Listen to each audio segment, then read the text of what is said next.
پھر فرمایا وَمِمَّا رَزَقْنَاهُمْ يُنْفِقُونَ، جو ہم نے انہیں دیا ہے اس میں سے ہماری راہ میں خرچ کرتے ہیں، اللہ کی بارگاہ میں صدقات، خیرات،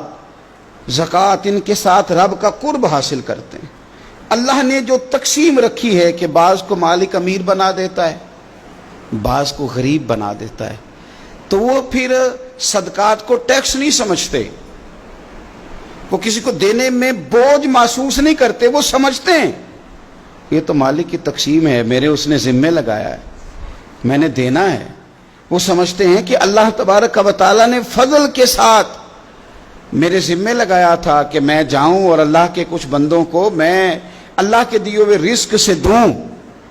کچھ مفسرین نے یہاں بات کو اور کھولا ہے، وہ کہتے ہیں رزق سے مراد ہے جو بھی اللہ نے دیا ہے، پیسے دیے ہیں تو وہ اللہ کے رستے میں دے، علم دیا ہے تو اسے بانٹے، اگر کسی کو اللہ نے معرفت دی ہے تو اپنے فیض سے لوگوں کو قریب کرے اللہ کے، وہ پھر وہ علم آگے بانٹے، وہ تقسیم کرے۔ تیرے پاس جو کچھ بھی ہے نا دیا ہوا تو رب کا ہے، تو نہ بچا بچا کے تو رکھ اسے، تیرا آئینہ ہے وہ آئینہ، شکستہ ہو تو عزیز تر ہے نگاہ آئینہ ساز میں، تو اسے بانٹنا شروع کر، تو دینا شروع کر۔ اور لوگوں کا خیال ہوتا ہے کہ بانٹنے سے کم ہوتا ہے، نہیں، بانٹنے سے بڑھتا ہے۔ کنویں سے سارا پانی نکال لو تازہ آ جاتا ہے، شرط یہ ہے کہ سارا نکل جائے۔ آپ علم جتنا بانٹتے ہیں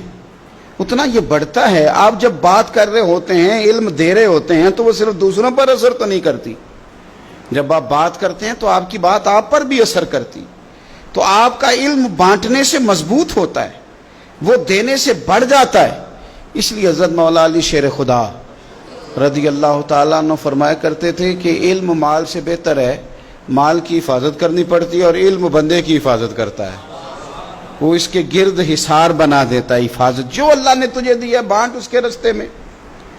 پھر مومنوں کی صفت بیان کی،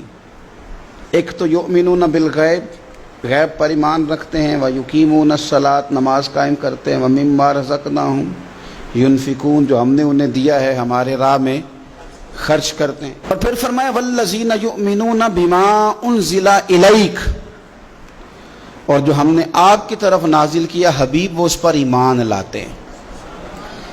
کتاب کو، قرآن کو سینے سے لگا کے رکھتے ہیں، اس کے ایک ایک حرف کو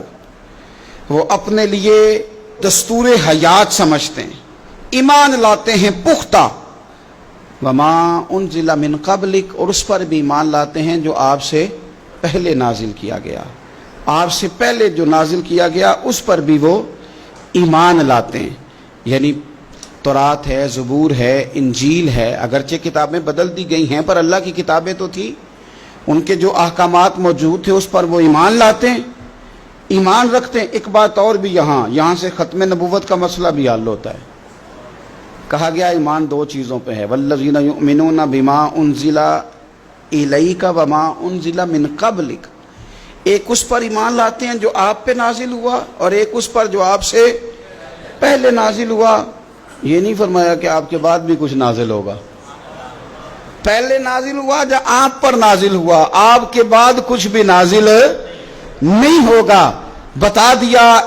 قرآن مجید نے یہاں کہ ختم ہو گئی بات، رسول پاک علیہ السلام پر بات ختم ہو گئی، نبوت کا سلسلہ رب نے ختم کر دیا، زندگیاں ختم ہوئی اور قلم ٹوٹ گئے،